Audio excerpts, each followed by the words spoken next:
He had many friends and enjoyed sports of all kinds, as well as... I can't even get through this with a straight face.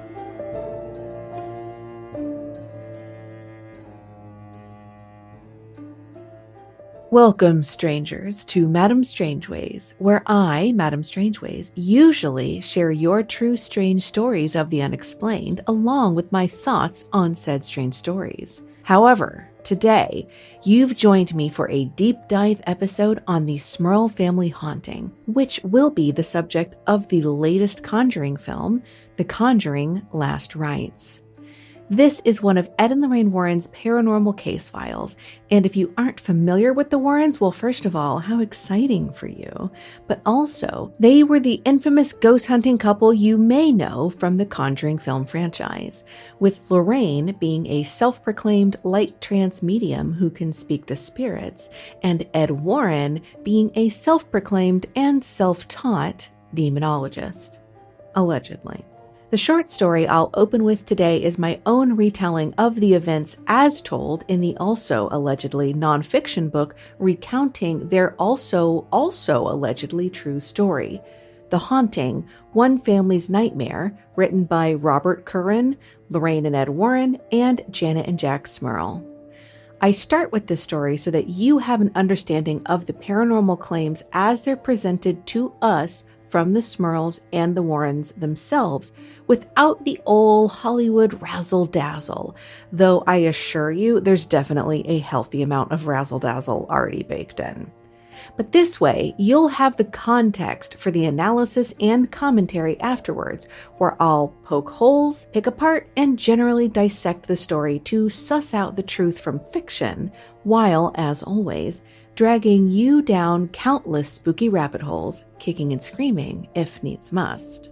The story does involve discussion of demonic sexual assault, so if SA is a difficult topic for you, please listen with care. Now, I sense it's about to rain hellcats and hellhounds outside, so you know what that means. On to our true-ish, possibly, allegedly, strange story, here on Madame Strangeways.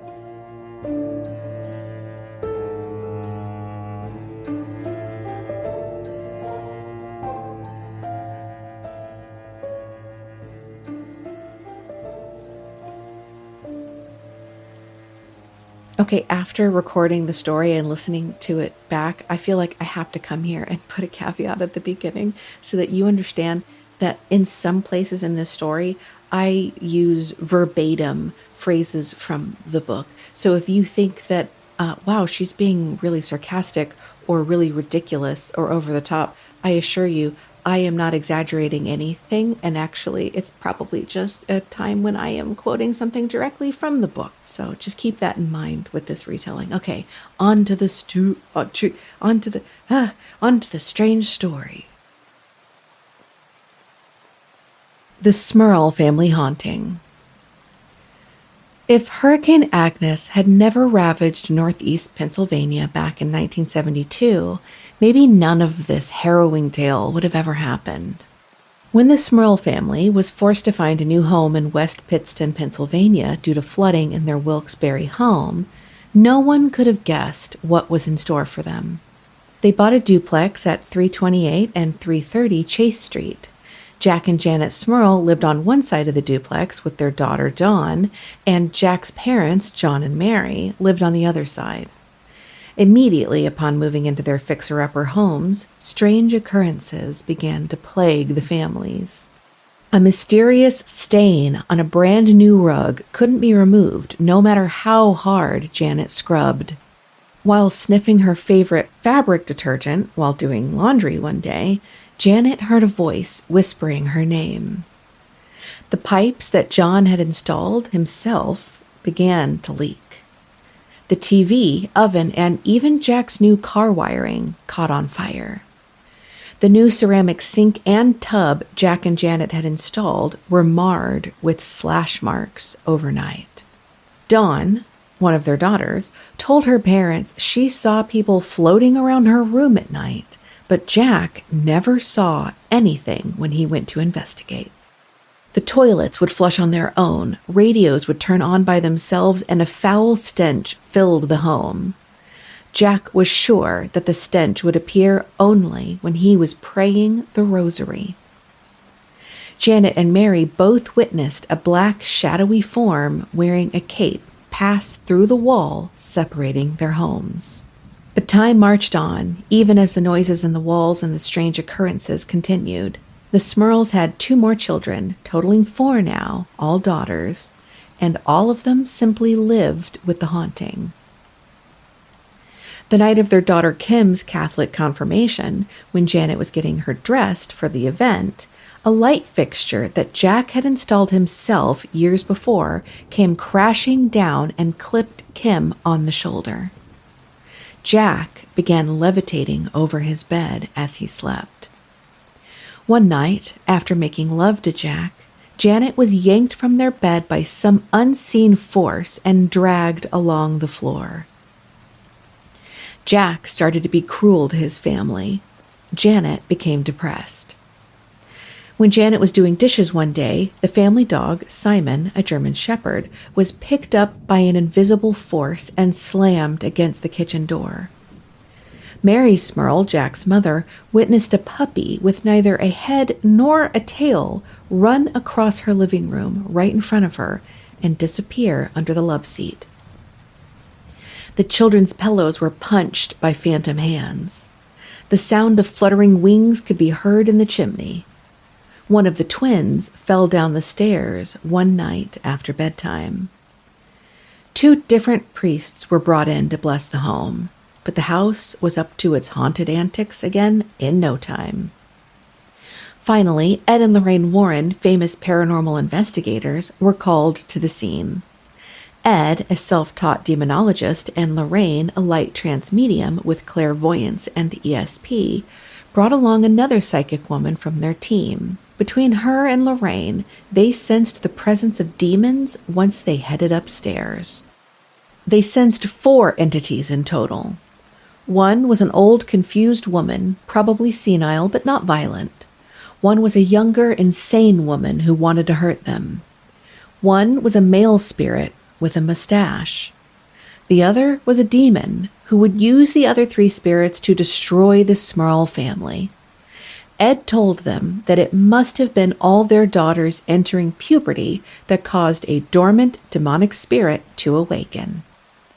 To lure the demon out in order to banish it with prayer, Ed had the group of them stand in the master bedroom in the dark and played Ave Maria twice, until finally the dresser began to shake and rattle and an unplugged television set turned on to play static without any power. Ed said a prayer and the activity stopped, but only temporarily. Ed told the family to go to the church store and acquire holy water and religious candles and to contact a priest for an exorcism of the home, as he wasn't sanctioned to perform them. Soon after, the activity escalated. One night in the bedroom, invisible hands began to slap at Janet, while other invisible hands began to tickle Jack's feet, the kind of tickling that would no doubt cause madness if prolonged enough. Jack began jumping around on the bed in an ugly animal frenzy as Janet cried his name. The walls shook violently. The unplugged television turned on again and emitted a pale, eerie light, blinding in its brightness. Jack flung himself off the bed and stood bare-chested, his hands in big fists. "Why don't you show yourself to us so we can have a fair fight?" he shouted at the shifting shadows. Janet came to his side, clung to him. It took her many minutes to calm her husband down, but the knocking in the walls continued. A few days later, Janet decided to record the bangings that started up in her daughter's bedroom. She started the tape recorder and told the demon she wanted to communicate with it and that it should knock once for yes and twice for no. She asked if the demon was there to harm them, and there came one single knock for yes. She asked if the demon was there to harm her, and it gave another single knock in the affirmative. She then asked if it believed in Jesus Christ, which resulted in a violent burst of knocks lasting several minutes. Afterwards, she played the tape back and was relieved to find that it had recorded properly. She had captured the evidence. Jack saw the apparitions of two women in old-fashioned bonnets and long dresses that glowed like the TV. He was paralyzed, and it seemed Janet had been put into a psychic sleep by the demon, for his cries never woke her. A priest finally came and blessed the house, praying over each room in the house, then quickly left. Ed decided to test out the priest's handiwork by trying to lure the demon out again as before. This time, the demon began to choke Ed, and words even began to appear in the bedroom mirror. First Y, and then an O, and then a U. Then the message was complete. It read, "You filthy bastard, get out of this house." Later, Simon, their German shepherd, was levitated into the air and in the process became so frightened that Janet and Jack wondered if a dog could be driven insane. Then he was dematerialized right in front of Janet's eyes, and then, howling, had come back into earthly existence. Then, in June, Jack Smurl experienced sexual assault at the hands of a succubus, a demon. The succubus's skin was paper white, but it was covered in some places with snake-like scales, and then in other places with open sores running with pus. She appeared 65 or 70 in the face, with long, white, scraggly hair, and her eyes were all red, and the inside of her mouth and her gums were green. Some of her teeth were missing, but those she did have were long and vampire-like. Her body itself was firm like that of a younger woman, and she mounted Jack in the dominant position. He couldn't move, and found again that his wife, Janet, had been put into a psychic sleep, unable to hear him or to wake. The next morning, one of their daughters told Jack that she had a nightmare that he was being attacked and assaulted by an evil old hag with sores all over her body, something she couldn't possibly have known about. A Catholic priest, Father McKenna, finally arrived and performed an exorcism on the house. It failed. Activity began again, and one of the Smurl's daughters fell gravely ill with fever, but she soon recovered. While taking a shower, Dawn, their 16-year-old daughter, felt an invisible form join her in the shower and squeeze her arms painfully. Radios in the house turned on and off, and so did water faucets. The foul stench returned and was driven away only by holy water. To get a break from the chaos, the family packed up and went packing in the Poconos for a short time to regain their sanity. But the demon followed them and ran them out of their campground. When they returned, Shannon, one of their daughters, was levitated and thrown out of her bed and into a wall. One afternoon, after Janet had made a cabbage salad for dinner and put it in the refrigerator so that it would be cold at dinner time, she then laid down for a nap. An invisible hand began to touch her suggestively, then choked her nearly to death. Father McKenna was called back and performed yet another exorcism on the house. When that exorcism failed too, the Smurls had no other choice. They had to go on a talk show. Through Ed and Lorraine's connections, they secured a spot with Janet and Jack on a Philadelphia-based talk show called People Are Talking, where they were able to hide the Smurls' identities behind a screen to protect their privacy. When they returned home, the demon only escalated its torment in the weeks afterwards. The demon even followed Jack to his work at the bubblegum factory. The demon took a new form, an 8-foot-tall human-like creature with 2 legs, wide shoulders, and a furry head with blinding red eyes and a pig-like snout. Its lips resembled pieces of liver, and they noisily slobbered as it made slashing motions in his general direction from the end of his bed. The Smurls were forced to go public at that point, this time revealing their names and faces in hopes that someone, anyone, would know how to help them and would contact them. But first, they took another week-long camping trip, but just as before, the demon followed. When they returned home, Janet witnessed a human hand materialize through her mattress, and it grabbed her by the back of her neck and held her down. Before they went to the media, Jack was once again assaulted, this time by a different succubus. This time, it was a voluptuous young woman with pale skin and neon green eyes who sexually assaulted him. They finally contacted a reporter and gave their stories, along with Ed and Lorraine Warren backing them up.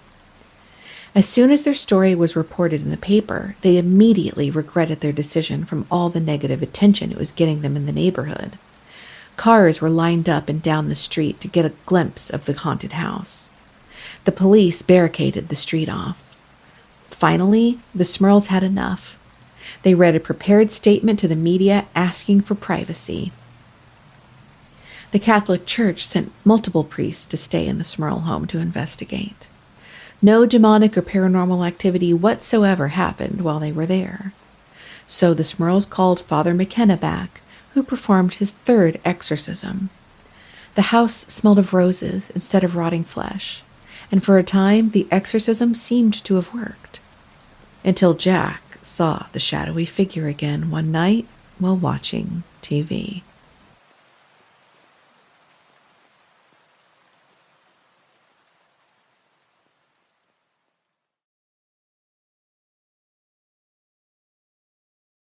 So if you feel like that was a little bit of a cliffhanger at the end, fear not. The end of the story is that the Smurls got a book and TV movie deal, which included an advance of an undisclosed amount of money that was clearly enough money to buy a house in Wilkes-Barre, which is pronounced Wilkes-Barre and not Wilkes-Barre, FYI.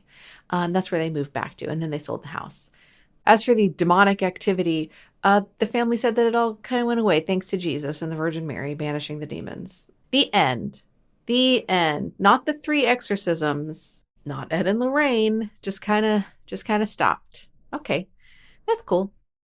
Okay, before we get started, we're going to take a quick little pop quiz, hot shot, little geography lesson quiz for you. Where do you think the Poconos are? Okay, I'm so curious to hear. You know what? I want to hear from you. MadameStrangeways@gmail.com, or leave me a message on Spotify. I want to know where you think the Poconos are. Now, some of you are thinking of the correct answer. The rest of us are thinking an incorrect answer, because I was incorrect about where I thought the Poconos was. If you were picturing the Poconos somewhere tropical, perhaps, maybe the Caribbean, or Polynesia, you were wrong. I was wrong. I don't know what I thought. I thought the Poconos was somewhere that like the Beach Boys would take you, like Aruba. Maybe it's near Aruba or Jamaica. You know, I want to take you to Bermuda, Bahama. Like that's where I thought the Poconos was. And I'm not the only one. Apparently, the Poconos are actually just a mountain region in Northeast America, in the Northeast of the United States of America, like in Pennsylvania. And you go there and you camp. So when the Smurls were going to the Poconos to camp, I was like, maybe I don't understand what the Poconos maybe I don't know where the Poconos are. And I sure didn't. Now I know. And now you know that the Poconos, not an island. Also, while I've got you here, Kokomo, not a real place. Made up for the song. All right, now we're getting into the episode about the Smurls and the Warrens. Can you believe that this is the 5th deep dive episode of the Warrens case files? That's crazy. I can't believe we're at number 5. So if you're interested in hearing about Amityville, Annabelle, The Conjuring 1, aka the Perron family haunting, or The Conjuring 2, aka the Enfield Poltergeist, please, I beg of you, go back and listen to those episodes. But you don't have to listen to those episodes in order to enjoy this episode, although I do kind of leave you a trail of weird little breadcrumbs about Ed and Lorraine throughout the episodes. So please do go listen. If you like this one, go back and listen to the other ones. And in previous episodes, I have spoken about my personal vendetta that I have against the Warrens and their demonic fear mongering. So I won't go too far into it now, but just know that I personally have been the victim of demonic fear mongering as a child, and it really messed me up for a really long time. Some might say to this day. So here I am. I don't know, rock me like a hurricane. Here we are. This is where we're at. I do want to call out that normally the normal episodes, I share a true paranormal story and then I dissect it at the end. I give my analysis, spooky folklore, spooky history, like mundane scientific explanations. I run the gamut. But I want to be clear that I treat those stories with a lot more care and respect than I treat anything by the Warrens, because the Warrens were doing harm, and the Warrens, in my opinion, were con artists and flim-flammers. And if you disagree with me, please don't leave. Please listen. I would love for you to listen. Even if I don't change your mind, I would just love for you to listen, and I would love to hear your thoughts. Or if you do agree with me that they're flim-flammers, hi, let's be friends. Make sure to follow me on social media and follow the podcast. I am not going to be going beat by beat through every single claim of paranormal activity that haunted the Smurls. First of all, because the burden of proof lies with the people making the claims, okay? Which is not me, it is them.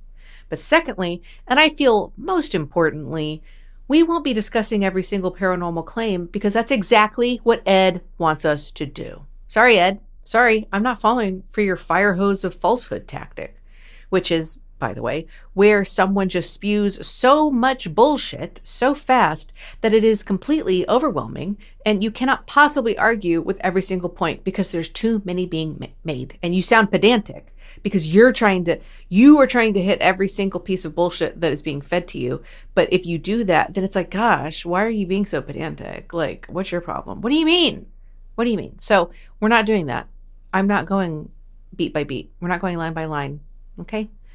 The thing is, if you tried to do that, it would kind of be, how do I say this? It would be kind of like Chinese vampires. Chinese hopping vampires. If you don't know, FYI, Chinese vampires can be stopped by throwing rice on the ground because they have to stop and count each individual grain of rice. And that is kind of what this is. Ed is throwing his weird flim-flam rice, and he thinks that we are Chinese hopping vampires, but we are not. We are not. We are going to take a step back, and we are going to look at the story from a few different angles to see if we can separate fact from fiction. And let me tell you, there is a whole lot of the latter, and I don't think that there's very much of the former. But we'll see. Let me know. Let me know after you listen to this episode. What do you think? Okay, here we go.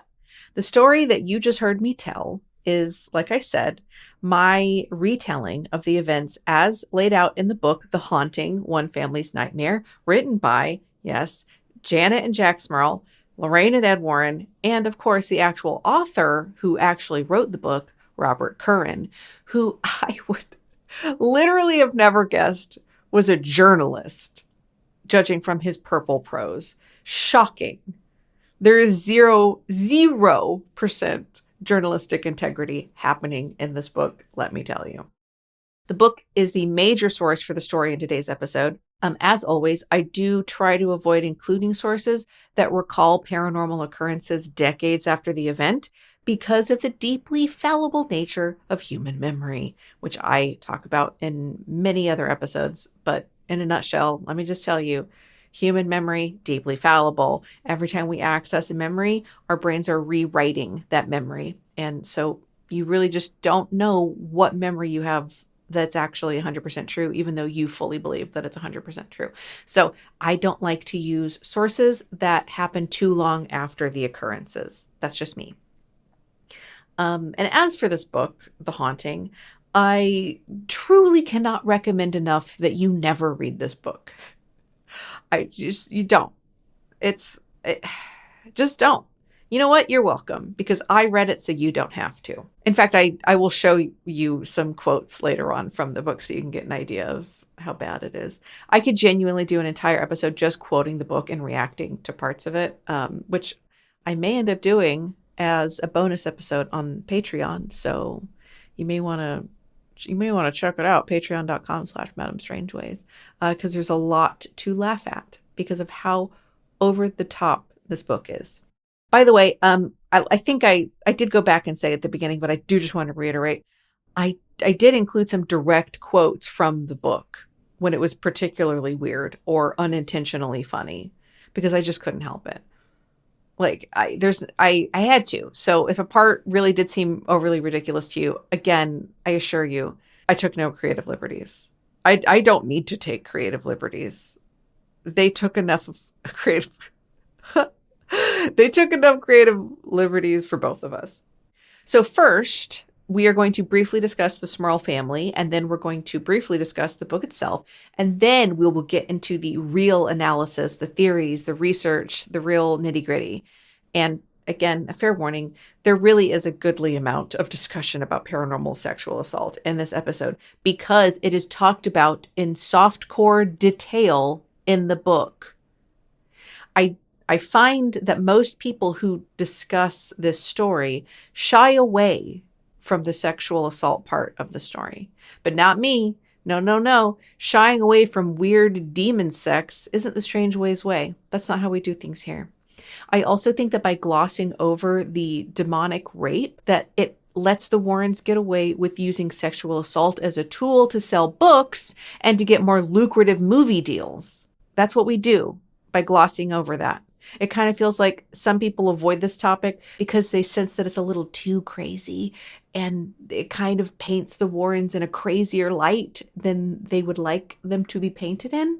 But I think even if you're avoiding the topic because it feels icky or because you don't want to be censored by social media, I think by censoring yourself, you are doing the same thing, which is avoiding shining a light on these details of the story, which I feel like are gross and important. They're not gross because, listen, they're gross because Ed and Lorraine Warren and the Smurls and Robert Curran used sexual assault of the demonic variety specifically to sell their story. That's why it's gross. Okay, just to be clear. So starting with the Smurls. What a name. That's number one. Smurl. This is what's been in my head since the beginning. Jack and Janet Smurl went up the hurl to fetch a pail of water. I couldn't come up with the rest. What are we doing here? Also, by the way, Janet's back. This is a different Janet, but the last episode I did was the Enfield Poltergeist, and the little girl that's like the main character in the story's name is Janet. So many Janets. Lots of Janets running around. This is a different Janet. But anyway. Okay. So reminder as we get into this, the year is 1986. So in Wilkes-Barre, Pennsylvania, just 25 minutes from Scranton. Yes, that's Scranton. The Smurl family lived in a duplex with the nuclear family on one side, comprised of Janet and Jack Smurl and their 4 daughters, which comprised of one set of twins. And then Jack's parents, John and Mary, living on the other side. So sharing a wall with my in-laws honestly sounds like the scariest part of this story. Hey, yo, that just sounds... Bleh. All right, so Jack worked not at a paper factory or at an office selling paper. No. Jack worked at a bubblegum factory, Topps bubblegum to be specific, like the bubblegum in the baseball cards. You know what? I just realized I did not go down a rabbit hole about Topps or bubblegum or baseball cards, and you're welcome. We're going to move on before I get distracted. Janet, his wife, used to work at the same bubblegum factory. So strange. That's how they met. But as the book The Haunted by Robert Curran reminded us practically on every page, Janet was a dutiful wife and stay-at-home mom and the most devoted of Catholics, just the paragon of American womandom that all women should aspire to, but could never hope to reach the dizzying heights of, so probably you shouldn't even try. I'm not picking on the real Janet Smurl here, by the way. I'm highlighting how Curran and probably Ed Warren, who you have to imagine was extremely heavy-handed with his management of the book writing, I'm highlighting how Curran and probably Ed chose to portray Janet Smurl and her entire family, really. They really just beat you over the head with the leave it to beaverness of it all. So the book, The Haunted, which the Warrens orchestrated and controlled like they always did, and they never wrote anything. They just kind of gave their notes or their interviews over to not so much a ghostwriter, but just an author to write the book for them because they didn't write the books. So this book also goes to greatly annoying lengths to constantly remind us that the family are upstanding citizens who you would never expect to be tormented by a demon because of how Catholic they are and how civic-minded they are. Curran described Jack as being blessed with a high IQ. Here is how Jack was described in his 20s by the author. His job at the confectionery company promised promotions and higher salary. His health was good, his body strong and lean, not unlike that of the movie star some said he resembled, Charles Bronson. He had many friends and enjoyed sports of all kinds, as well as... I can't even get through this with a straight face. As well as an occasional night drinking 3.2 beers with his fellow workers. I am not making this up. This is how this entire book is written. So you know what? If you want to read it because you want to laugh, go ahead. Or if you're like me and you kind of have fun getting mad, then hopefully you would have a good time too. Because it was a good time, but it was also a slog. Okay, here's how... This is in Janet's words, allegedly, according to Curran, when she was talking about dating Jack before they got married. She says, "We shared a lot of the same beliefs." This is also how the narrator of the audiobook would put on voices for the different characters. It's not good. "We shared a lot of the same beliefs. We were both Catholics. We believed in work ethic. We didn't go along with so many people our age who were into drugs and protest. We both wanted a family, and we both wanted to make sure that the family would be raised properly." And by properly, they mean Catholic, just to be clear. But this is how all of the main characters in the book are written, including Ed and Lorraine. Of course, we know that the movies always paint this perfect, idyllic image of Ed and Lorraine, being just this perfect family. They're so in love and they have no flaws. And Ed plays the guitar and sings Elvis. And that is definitely in this book. It's so bad. It is so bad. And here, okay, this is, hold on. This isn't the part that I read you earlier, but this is one of the parts that was verbatim from the book. This is when the spirit is simultaneously slapping Janet while tickling Jack's feet to death. I don't know. This is while this is happening. "Jack flung himself off the bed and stood bare-chested, his hands big fists.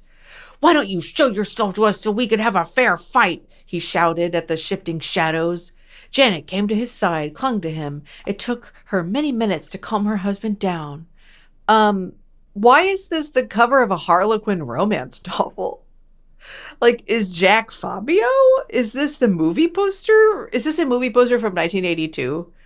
Star Wars, or I don't know, that's what I'm picturing, that painterly, really dramatic painted movie poster. That's what I'm picturing.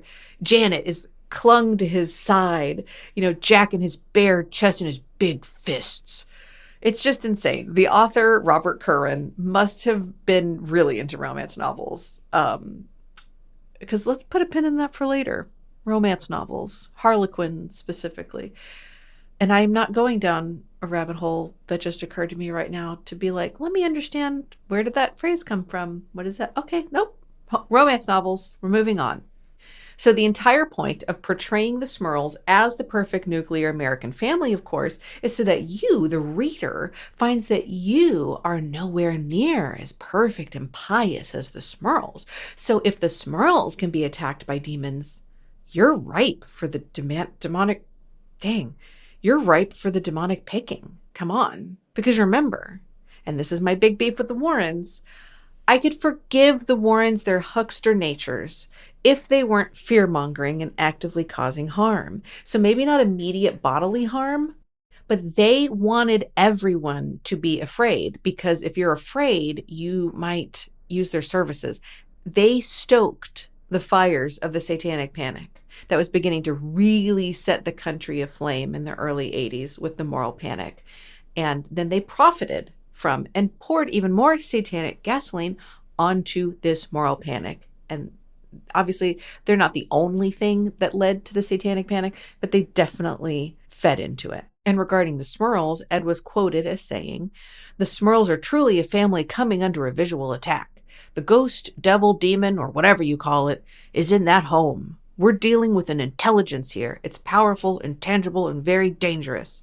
So as always, the Warrens, specifically Ed, sought to convince you that invisible, powerful, intelligent, evil demons were lying in wait to ruin your life as a way to increase book sales, specifically. And if you happened to start hearing sounds in the walls and smelling bad smells in your house, they might just come and help you too. There was air quotes there if you couldn't hear them, assuming that you looked outwardly marketable enough anyway, like the Smurls.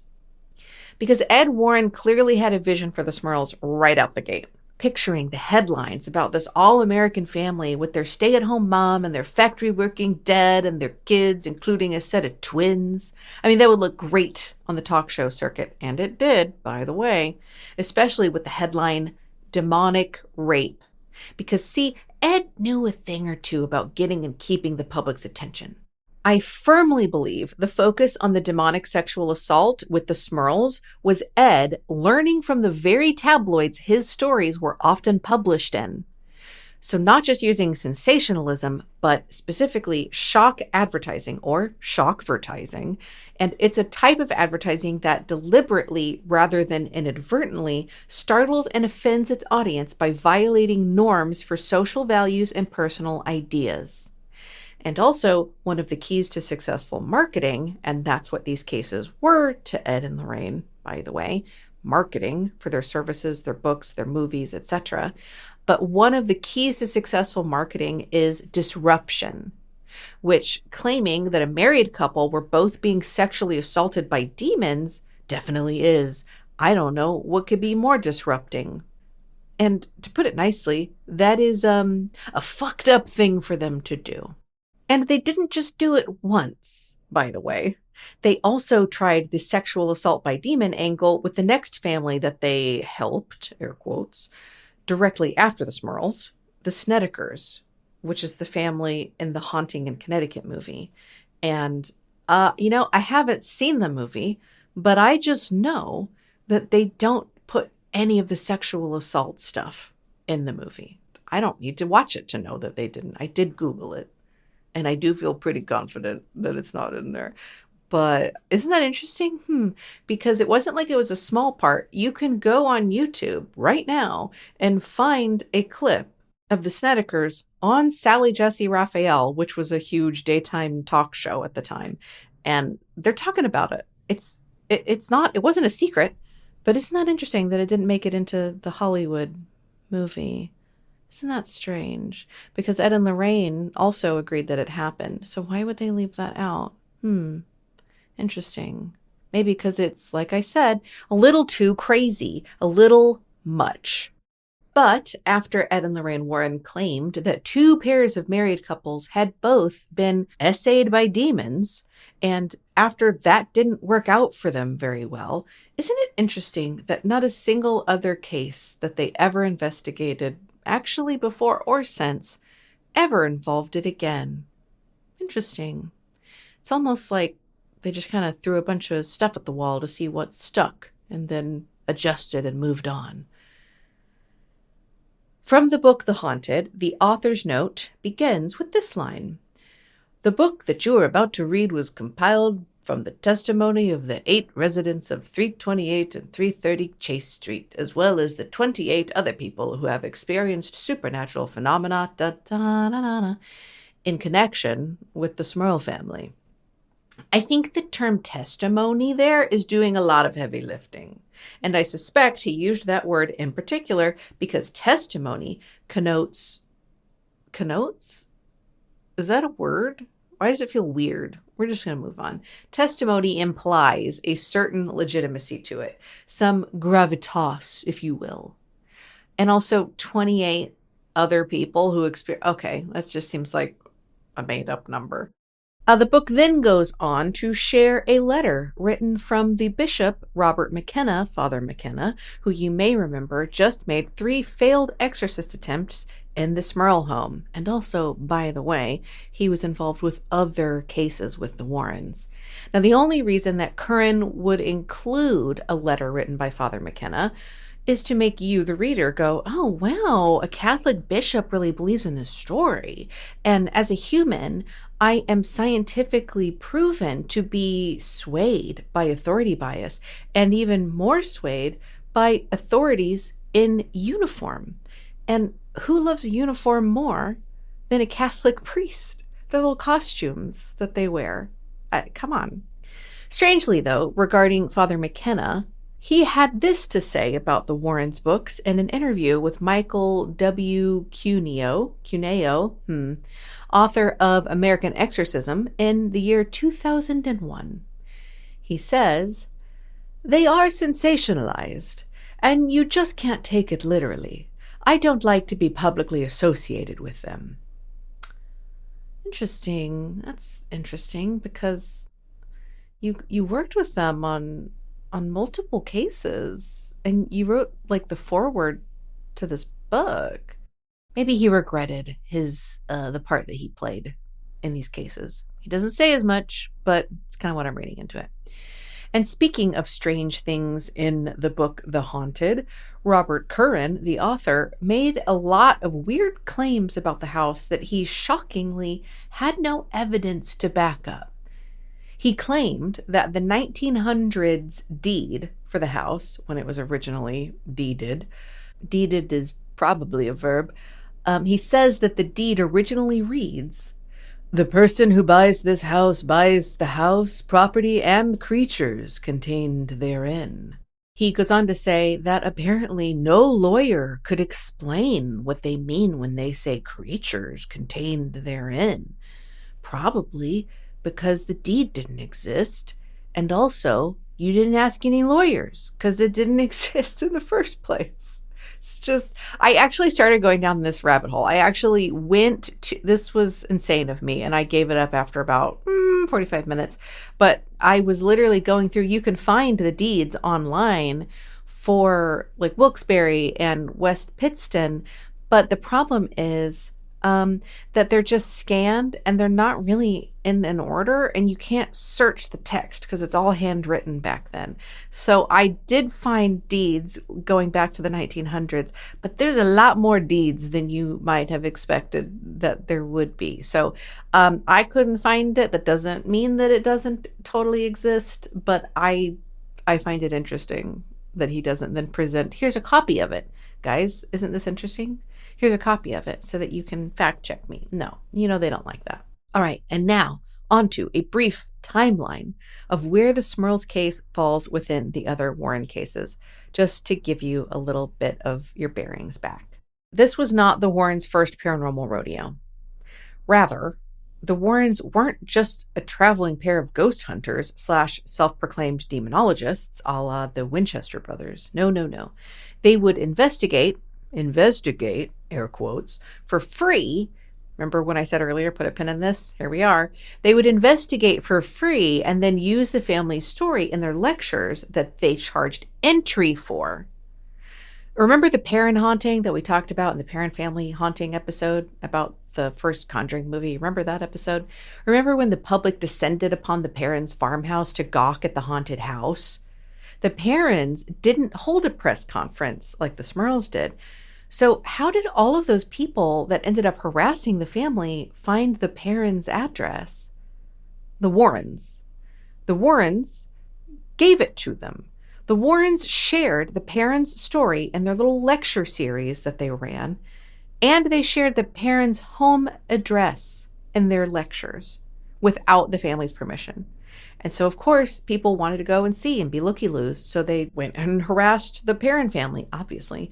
In the case of the Smurls came out publicly, but even though in the book, it goes to great lengths to explain to you how Ed and Lorraine Warren warned the Smurls not to go public because Gosh, it's going to be really stressful for you guys. I just don't know that you should do it. There's no way that the Warrens were telling them not to go public. There's zero chance. The Warrens were definitely telling them, you need to go public. Because if the Smurls don't go public, well, how are the Warrens going to get another movie deal? According to People magazine in 1981, regarding the Warrens, though they accept no fees for conducting demonic investigations, they lecture indefatigably, there's your vocabulary lesson for the day, at up to $1,000 per lecture. First of all, does People magazine use what I have to assume is SAT level vocabulary anymore? Because indefatigably, I just can't see that word appearing in People magazine these days. Do you read People magazine? Have you seen that word recently in a recent issue? Let me know, madamestrangeways@gmail.com. So for the record, $1,000 in 1981, which is what the Warrens were charging per head for their lectures. I guess up to the highest range-ish, $1,000 in 1981. $1,000 in 1981 is like $3,700 in 2025. $3,700 per person at the high level. So maybe the Warrens didn't charge people for their services, but they definitely made money on those people's misfortune and their stories, and they didn't share the wealth unless they had a book deal with them. And then, of course, on the back end, they obviously would have made sure that they ended up with the lion's share of the proceeds. 100%. Like, fight me. $3,700. Do you see how their business model worked? But then this is what I'm saying. Ed was so good. I genuinely think he was kind of a dumb guy, but he got how to manipulate people, and he learned very well and remembered and applied the lessons that he learned. So how dumb can you be, I guess? Anyway, the Warren cases. Here's the timeline I didn't mean to take that long to get into the Warren cases. Here we go in this section about the timeline. We're finally to the timeline of the Warren cases. So 1970, Annabelle. Now, mind you, that story was not published until 1980, and they never talked about it prior to 1980. But in the timeline of the Warren universe, that's when Annabelle happened, 1970. Then winter 1974 is the Perrin family haunting, which is the Conjuring one. In March 1976, that was the Amityville horror, which the Warrens were only peripherally involved in here, and I think Ed kind of stayed mad about it. I think he stayed mad about it till he died. He wanted to be more involved with it. But on the other hand, it did also kind of put them on the map as paranormal investigators. And then in May and June of 1978, the Enfield poltergeist, which they were even less involved with this case than they were at Amityville. And it's insane that there was a movie that claims otherwise, because if you listen to the Enfield poltergeist episode I did, they were there for like 10 seconds. Then 1980, you have the book The Demonologist is published, which is the first reference of Annabelle, and it's a compilation of a lot of their other case files. Then in 1980, you have the Demon Murder Trial case, which is The Devil Made Me Do It. You may have heard of that one. Then 1985 is The Exorcism of Maurice Thurall. Oh no, I should have looked up how to pronounce that. Satan's Harvest is the name of the book that's later published. Then January 1986, we are here, the Smurl family haunting. And in 1988, we go to the Snedeker house, which is the haunting in Connecticut, who is also involved with demonic SA. So now that you have your bearings, let's really dive face first into the mid-1980s and the Satanic Panic.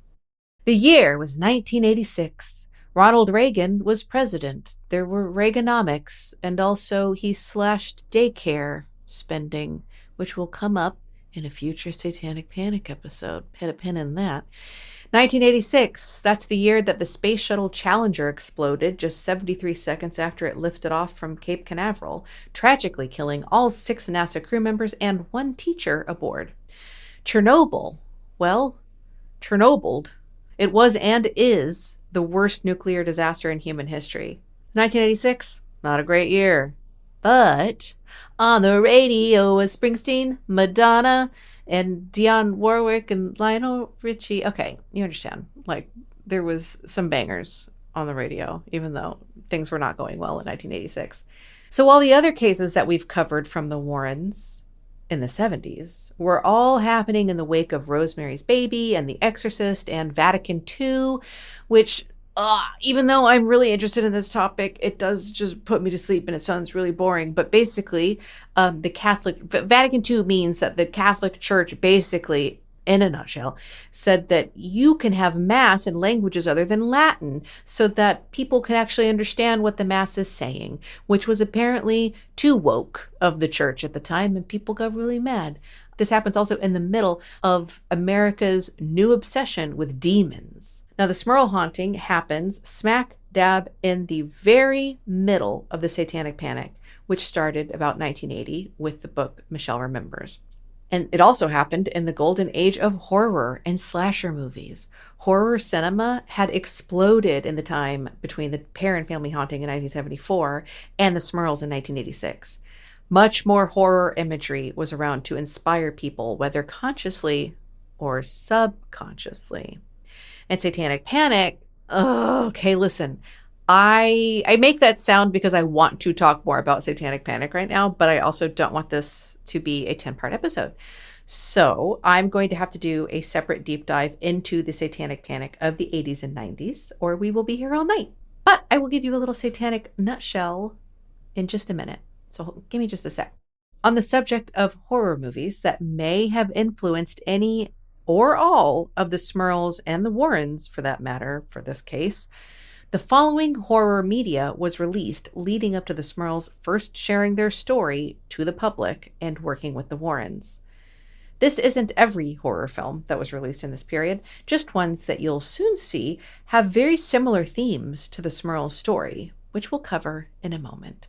And the reason that I want to tell you these is because I just don't think that most people understand that these movies all came out leading up to the Smurls saying all this stuff happened to them. Because remember, they said that everything had been happening in their home for something like 13 years or something, but there's not really any record that that's true. It kind of sounds like they actually just started saying that when they started working with the Warrens. Personally, that's my read on it. So anyway, here we go. Here's a list of all of the horror movies that have really similar themes and imagery to what happened to the Smurl family. So we're going to start at the beginning. What was that? I don't know what that was. Okay, we're going to start at the beginning. Rosemary's Baby in 1968. The Exorcist, the book, in 1971, which is said to be based on a true story. It's not. The Exorcist movie, 1973. The Omen, 1976. The Amityville Horror book, 1977. The Shining book, 1977. The Exorcist 2, 1977. The Shining movie, 1980. Ghost Story, 1981. The Entity, 1982. Poltergeist, 1982. Amityville 2, The Possession, 1982. TV movie, The Demon Murder Case, which is another Warren case, 1983. A Nightmare on Elm Street, 1984. Ghostbusters, 1984. A Nightmare on Elm Street 2, Freddy's Revenge, 1985.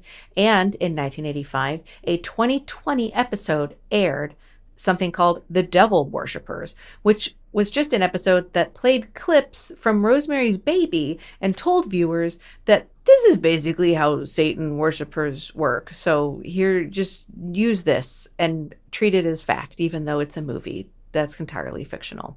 So before I go through and share some of the specific themes or scenes in these movies that have a suspicious resemblance to what happened in 1986 to the Smurls, after all of these movies were released, here's a quote from The Exorcist Effect, Horror, Religion, and Demonic Belief by Joseph Laycock and Eric Harrelson, which, if you've listened to the show before, you know I love this book. I have read it multiple times.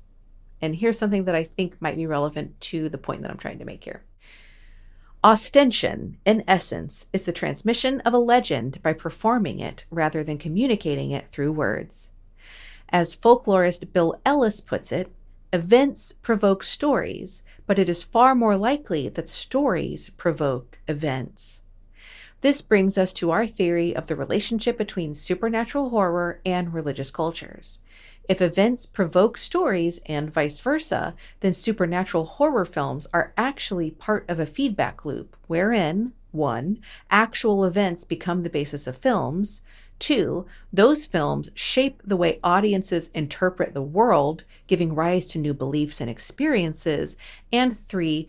These beliefs and experiences lead to new events that become the basis of new horror films, and the cycle begins again. We call this feedback loop the Exorcist effect. Yay, they said the name of the book. Very exciting moment in the book to read that. But so that's really what we're looking at when we go into this description of all of these movies, because you may have heard of a lot of these movies. If you've seen all of these movies, wow. 10 out of 10, send me an email, madamestrangeways@gmail.com. Let me know if you've seen all of these movies. I have not. I've seen a lot of them. So I read synopses of the rest of them to make sure that I was speaking about these as intelligently as possible. So for the sake of the weakest attempt at brevity, which I'm terrible at, here are just what parts of the movies have suspiciously similar themes or imagery to the Smurl case from that list above. Rosemary's Baby, 1968. Spoiler alert. Rosemary is raped by Satan. It's the entire premise of the movie. Who, Satan, is in essence an incubus for our purposes. So there's your supernatural sexual assault for you. I mean, like right there. Sexual assault, demonic, supernatural, Satan, demon, and also Satan, a demon, clearly, in the scene in which he impregnates Rosemary, has famously yellow eyes. Who else has yellow eyes? Oh, one of the Smurls' sexual assault demons. Isn't that interesting? Then we move on to The Exorcist, 1973. Do I need to say any more? I feel like I can just leave it there, but I won't leave it there. Bodily levitation, beds shaking and levitating, items flying around the room, which we see also in the story from the Smurls. The Omen, 1976. Now, I watched this movie for the first time recently, specifically as research for this episode in order to see if there were any parallels to the Smurl case. And I couldn't really clock any behind how it probably fed into the concept of being targeted by evil and, of course, reinforces the martyrdom of Catholics. The Amityville Horror, 1977 for the book, 1979 for the movie. It features a demonic pig with red eyes, like I mentioned, at a minimum. We got the pig monster that harassed Jack, and then the pig sounds and the walls. And, like I said, remember that the Warrens were involved with the Amityville case, even though they weren't involved with the book that was published. And you just know that really chapped Ed's hide. The Shining, book 1977, movie 1980. So in the scene of the movie where Jack Torrance, played by Jack Nicholson, there's a lot of Jacks, enters room 237. So when Jack Torrance enters room 237, he encounters the sexy naked lady bathing in the bathroom and starts making out with her, only for her to turn into a grotesque hag whose skin was rotting and falling off, just like he describes the succubus, the first succubus. And I think the fact that the hag in The Shining was young and then turns old kind of makes sense as to how he could have kind of conflated the two and just kind of combined them into one character who was young in the body but old in the face. Not only that, but the book The Haunted specifies that this succubus hag that essayed Jack even had open sores on her body, literally just like the scary hag in The Shining. And the haunted book also described the succubus's mouth as green and the gums as green. And that really stood out to me because I could not shake, and I actually rewatched some of The Shining specifically to look at the scene again. And it was just what I thought. The bathroom in room 237 in this scene in The Shining is overwhelmingly green. Like almost the entire bathroom is this kind of sickly green. So I feel like he watched this scene. Okay, we're going to move on, but come on. Oh, this one was the one that immediately jumped out at me right away as soon as I was reading the book, where I was like, I think this is just the scene from The Shining. All right. The Exorcist 2, 1977, features a succubus in the form of teenaged Reagan from the first Exorcist. And this succubus has yellow-green eyes, too, just like some of the demons in the Smurl case. All right, now this isn't a movie, but in 1977 through 1979, the Enfield poltergeist case was in the news, which is another Warren's investigation, even though they were barely involved. And that story also involves levitation and things flying around the room. The movie Ghost Story, 1981, in which a man falls to his death from his apartment window after seeing a girl he's been sleeping with suddenly turn into a living, rotting corpse. The Entity, 1982, in which a single mother is sexually assaulted and tormented by an invisible poltergeist-like entity in her home. Yeah. The TV movie The Demon Murder Case, 1983, starring Kevin Bacon and Cloris Leachman, was based on yet another case file of the Warrens, The Devil Made Me Do It, the David Glatzel case. Poltergeist, 1982, which is specifically about a red-blooded American family being terrorized by a poltergeist. Again, spoiler alert, in case you haven't seen the movie Poltergeist. And it requires an unlikely spiritual advisor who is a psychic medium, just like Lorraine, to cleanse the home. Not only that, but even if you've never seen the movie, you've likely seen the movie poster, which shows a little girl sitting in front of a brightly glowing TV screen, just like the unplugged TV that kept glowing in the Smurl's bedroom. Then there's Amityville 2, 1982. Did you know that the Warrens acted as a demonology advisor, or as plural demonology advisors for Amityville 2, which made millions at the box office? I think this was Ed's way of worming his way back into the Amityville IP. Then we move on to A Nightmare on Elm Street, 1984. Now, at first, I was thinking this one's probably not as relevant because it's a slasher film. I haven't rewatched it in a really long time, but I was like, nope, I have to be thorough. That's the Strangeways way. So I had to go and I had to read the full synopsis of the movie. And as I was reading it, it hit me. The Smurls claimed that they had huge slash marks appearing on their tubs, like their ceramic tub, and in their wallpaper and in their walls. Do big, huge, scary slashes sound familiar? Okay, if you haven't seen Nightmare on Elm Street and you don't know, I guess maybe it wouldn't sound familiar, but Freddy Krueger is the villain of this movie, and he has a glove with these really long slashy blades on the fingers, and his whole thing is like slashing stuff with the blades, just like they described. Just, okay. And not only that, but remember when a human hand came through the mattress and grabbed Janet by the back of the neck? That's practically a scene straight out of this movie. Isn't that interesting? Ghostbusters, 1984, included a scene where Dan Aykroyd's character is asleep in bed and is awoken by an ethereal ghost lady floating directly over him in bed, who then disappears, invisibly undoes his pants, and then the next shot we see is Dan's eyes going cross-eyed as something presumably is done to him. Although I would say without his consent, but this is the 80s and things were different back then.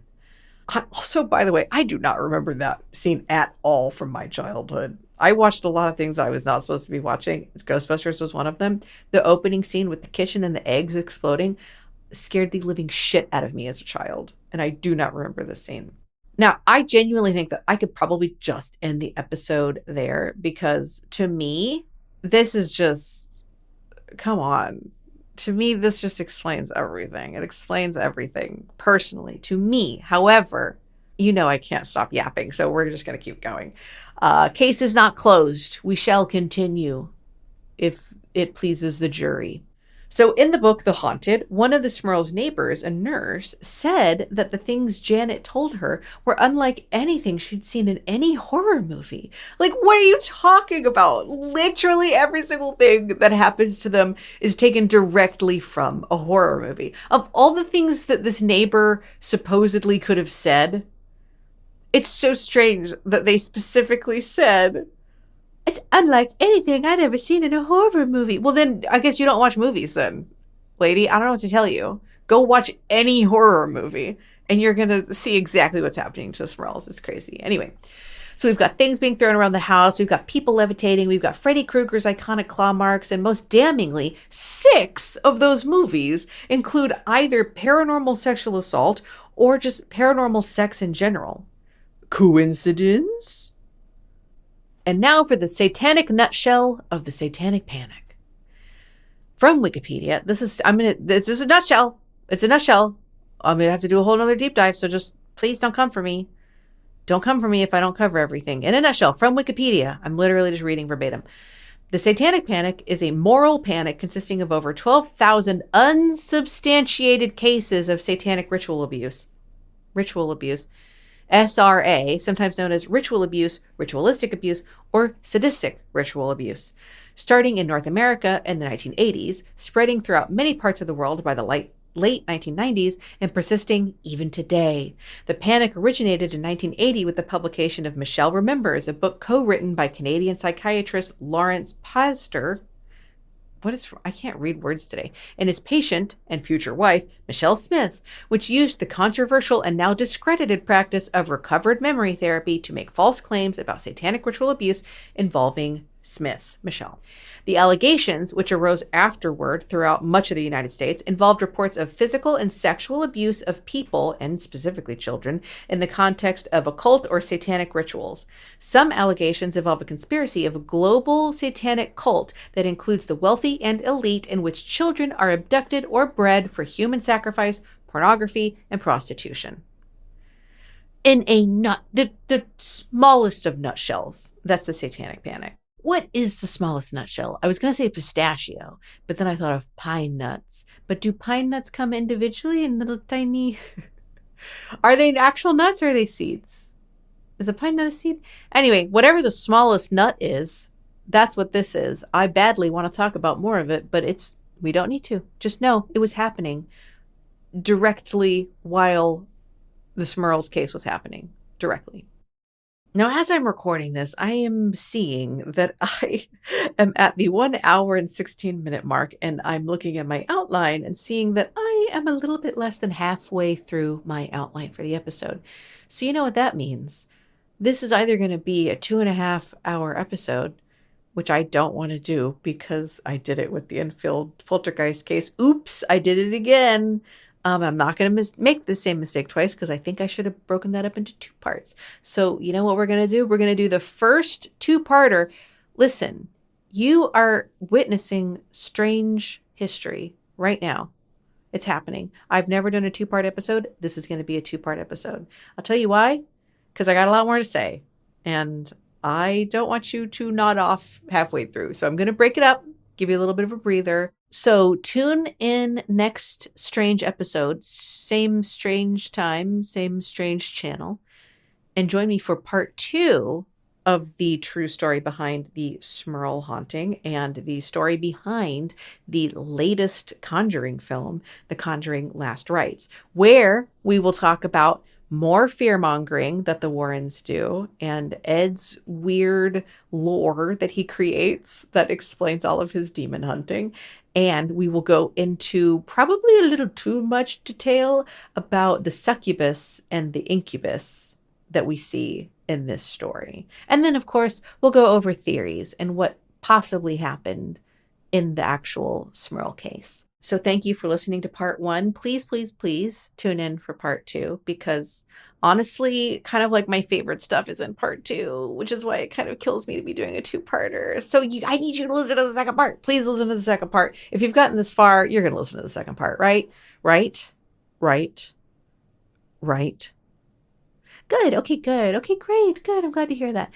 All right. Thank you guys so much for joining me for this first part of the Smurl family haunting.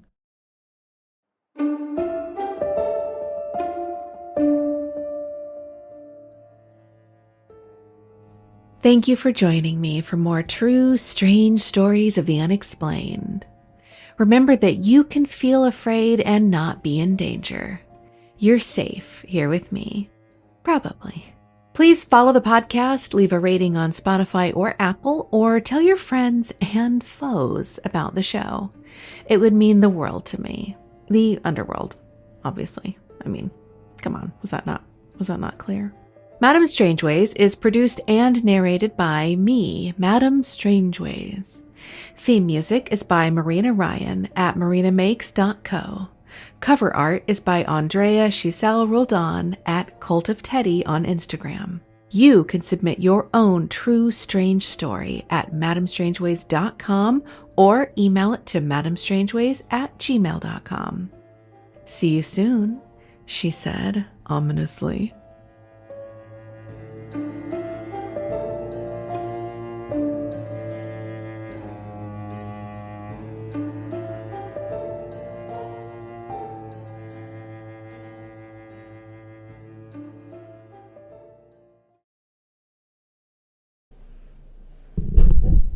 Nope, can't start now. Can't start now because there's a plane overhead. Gotta wait for the plane.